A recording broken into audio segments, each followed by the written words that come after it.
ഇന്നൊരു easy chicken biryani recipe ആയല്ലോ.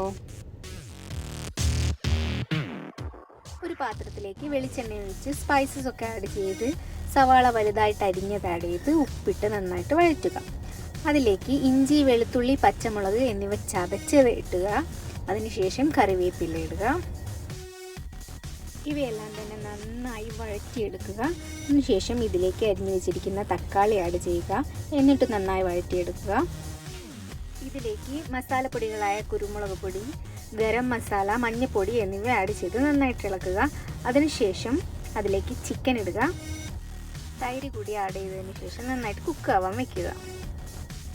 ഇതേ സമയം ബിരിയാണിയുടെ റൈസ് വേവിക്കുന്നതിന് വേണ്ടി ഒരു പാത്രത്തിലേക്ക് വെളിച്ചെണ്ണ ഒഴിച്ച് സ്പൈസസ് ആഡ് ചെയ്യുക. ക്യാരറ്റ്, വലിയുള്ളി എന്നിവ ആഡ് ചെയ്ത് നന്നായിട്ട് ഇളക്കി കൊടുക്കുക. കഴുകി വൃത്തിയാക്കി വെച്ചിരിക്കുന്ന അരി ഇട്ടതിന് ശേഷം ഒന്ന് ചെറുതായിട്ടൊന്ന് ഫ്രൈ ആക്കി എടുക്കുക. അതിലേക്ക് വെള്ളം ഒഴിച്ചു കൊടുക്കുക. ഒരു ഗ്ലാസ് അരിക്ക് 1.5 ഗ്ലാസ് വെള്ളം എന്ന പ്രപ്പോർഷനിൽ സാധനങ്ങൾ എടുക്കുക. ഉപ്പിട്ടതിന് ശേഷം അരി കുക്കാവാൻ വയ്ക്കുക. ഡീറ്റെയിൽഡ് ഇൻഗ്രീഡിയൻസ് ഡിസ്ക്രിപ്ഷനിൽ കൊടുത്തേക്കാം.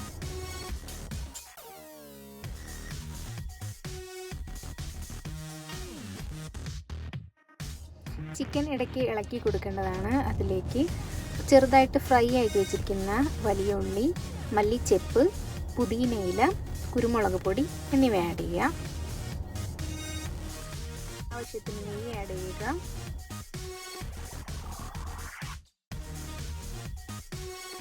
അരിയിലെ വെള്ളമൊക്കെ വറ്റിയതിന് ശേഷം കുക്കായിട്ടുള്ള റൈസ് ഈ ചിക്കൻ്റെ മുകളിലേക്ക് സ്പ്രെഡ് ചെയ്ത് കൊടുക്കുക.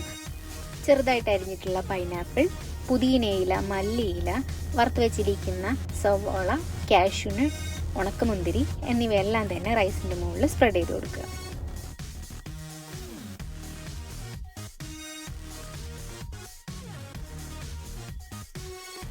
അതിനുശേഷം ബിരിയാണി ദമ്മിടാൻ വേണ്ടിയിട്ട് ഫോയിൽ പേപ്പർ കൊണ്ട് കവർ ചെയ്തിട്ട് അടച്ച് വെച്ചിട്ട് ഒരു 15 മിനിറ്റ് ചെറിയ ചൂടിൽ ഒന്ന് വേവിക്കാം.